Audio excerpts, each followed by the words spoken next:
At speaking of pondo pa rin, Ayun. na naman.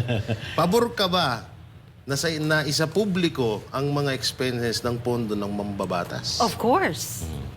I think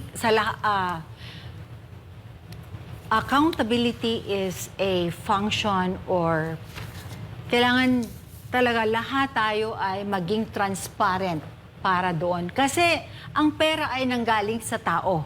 Tama. So, dapat lang na gagastusin mo yan ng tama para din sa tao. Yun. Hindi naman para sa iyo yun eh. Correct. Correct. At syempre, may mga mambabatas na ayaw nilang ipasilip ang kanilang pondo. Ano nung po masasabi niyo doon? Ay, hindi dapat. Para sa akin. Kasi kung wala ka namang tinatago, hindi dapat na matakot ka doon. Pagka tinatago, ayaw mo pakita, so ibig sabihin, may problema tayo dyan. Correct. Bakit ayaw mo pakita? Unang-una, hindi mo naman pera yan. Exactly. Pangalawa, dapat alam ng taong bayan kung ano ang ginagawa mo sa pondo na ibinibigay sa'yo. Yes. Kung bumibili ka ng Chanel, bumibili ka ng mga Versace, mga Louis Vuitton, mga ganon, ay delikado yan. Huwag nyo nang iboboto yung mga ganyan-ganyan, ano? Oo. Sabi nga, nag-uusap nga kami kanina ni Doktore. Sabi, pasensya na, ano lang ako, bagito lang ako. Actually, yung ang hinahanap namin, yung mga bagito. Dahil ang mga bagito, wala pa yan, kakayahan na, alam mo na yon, di ba? Yung magmagloko, yung mang-umit ng pera ng gobyerno, ganyan. Yung mga ano dyan, hindi naman natin nilalahat. Pero karamihan sa kanila, naku po, makakati ang mga kamay. Oo. Pangalanan ko na ba? Pangalanan mo na. Pangalanan, ay wag na. Oo. Pero tanungin natin si ma'am. May nakita akong relo eh. Ikaw na magtanong. Oo, kasi Nahiya ako dito eh. may comment si Coach Oli. So kasamahan namin yun si Coach Oli. Yan yung pinaka tinatanong niya palagi.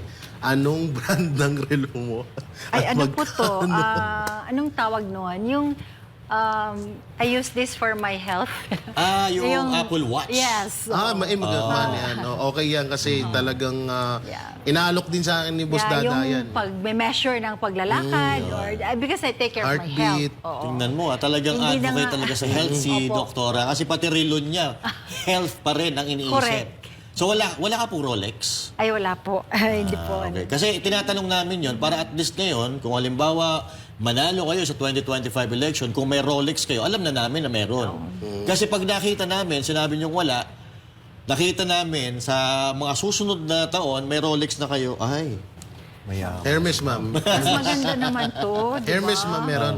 Meron dati, pero hindi ko na ginagamit. Ayun. Kasi kaya ho namin natatanong yan, may mga nag-viral dati na to tricycle na naging ban. Ilang taon na? Tapos naging tigwa 150 na relo na naging 2.6 million na relo. Simula nung naging politiko. Alam na. Alam na. Kaya tinatanong namin yan.